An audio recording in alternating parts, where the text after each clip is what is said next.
Hello, welcome to the Tiny Vet Podcast. I am Dr. Nicole Sue, exotics vet for 7 years, and I'm here with my fiance. Jez Watts, quite small comedian. For 8 years? 9. 9, oh. But hey, time flies when you're regretting your choices. Yes. Yeah. I think we might have set a wedding date, which is April 1st, which I'm very excited about. Not next year, the year after, because we are put it off. broke AF. Keep putting it We're off. extremely broke. What are we talking about today? On that topic, actually, is why being a vet isn't all like sunshine and rainbows. I don't think there's any sunshine and rainbows from my perspective. Sometimes I get baby animals, and it's quite nice. That's true. Yeah. If anyone gets a chance, I suppose I shouldn't say this, but if anyone gets a chance to have a baby possum in their house, they're so cute. Oh my god, they're so the cutest. Yeah, you shouldn't just take random possums from the street, but they're very cute. It's an Australian possum, so cuter than American possum. Although American possums are also very good. If you get the right angle. Disclaimer for that. So obviously I'm a vet. Sometimes I will take baby animals for like 24 hours, 48 hours until they can find a carer. They do all go to a registered wildlife carer. The possum ended up going to a rescue. Yeah. We just needed to have an interim home. Yeah. And we fell in love. Oh my god. But yeah, so that part's really nice, but also there's a lot of it that isn't very nice as well. Absolutely. And a lot of the time I say, hey, I'm a vet, and people go, oh my god, isn't that the best job in the world? And I guess theoretically, yes, because if you love animals, therefore, however... I think from outside of it, does seem... it looks really nice. Exciting. Yeah. Yeah, to meet a bunch of dogs or cats or whatever you're into, like you do rabbits, but that side of it, I'm sure, like, is the great side, right? That is a great side. Yeah, absolutely. I definitely have patients that come in. Way more animals than you can look after in your own home. Yeah. But we love animals, absolutely. That is, you have to do it. You have to love animals to be a vet, but you also get to see them at their very sickest. Sure. And a lot of times, sometimes when they're sick, it is because someone hasn't done the right thing. And that is... You owners. No! But that's really hard for us because we have to advocate for the animal to a person that may not care as much as we do. Right, yeah. Yeah. I think... And that's so hard. I've heard, secondhand... a huge range of different kinds of owners. And some of them, obviously I'm hearing this through you, but some of these people sound evil. Some of these people... Oh, man. Having to speak on the phone nicely to someone that has potentially caused suffering, really bad suffering to the animal is one of the hardest things I do. Because I do not want to speak nicely to them at all. No, of course. Yeah. But on the other hand, I have some owners that I've built a very nice relationship with, some that I would even, consider friends. So we do have very, very nice clientele out there. Thank you so much for all of you listening to this. I'm sorry that your pets leave the room and they hear my voice. Yeah, well, they don't want to have you mush their faces. No.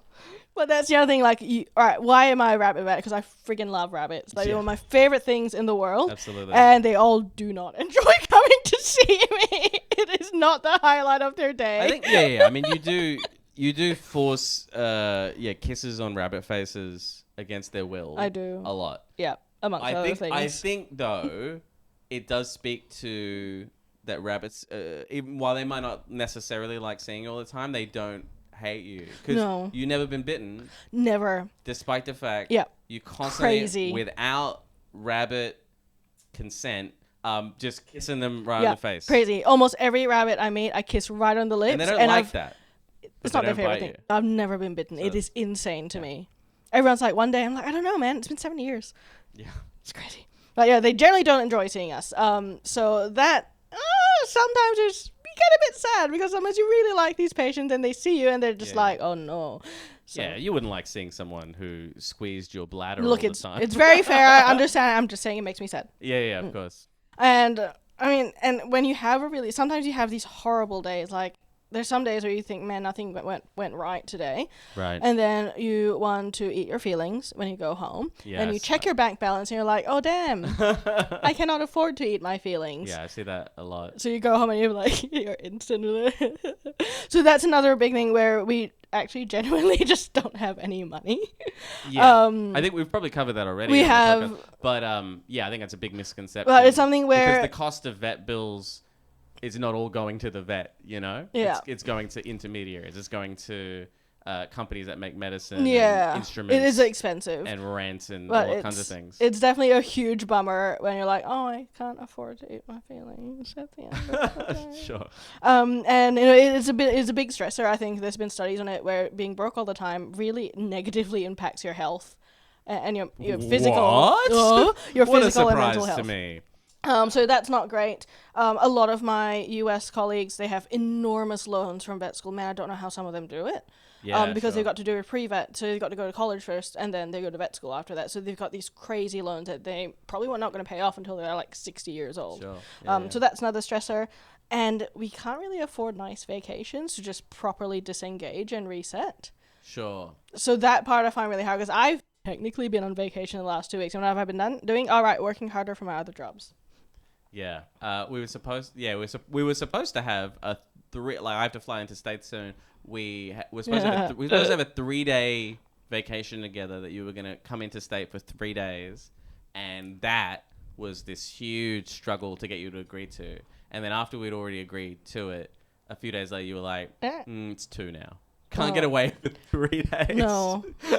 Not in, yeah. Over the Christmas break, you know, break. I'm on call during Christmas. It's hard work being a vet. So yeah, that sucks. And then you all that, but it's getting better now, I admit, but a lot of the public misunderstanding does impact us quite a lot. So all the weird conspiracy theories that we're controlled by big kibble and big pharma, we don't know anything about nutrition. First of all, we did a whole, nutrition, and I remember that clearly because the guy in front of me was on Reddit the whole time.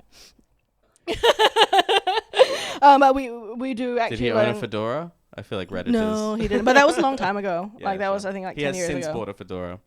Yeah. And that we only care about money. Sure. And You would have been a regular doctor, I think. Oh my god, I would just be a human doctor. Yeah, there's so much more money and less stress. So much more money. Yeah. Or I know something else like.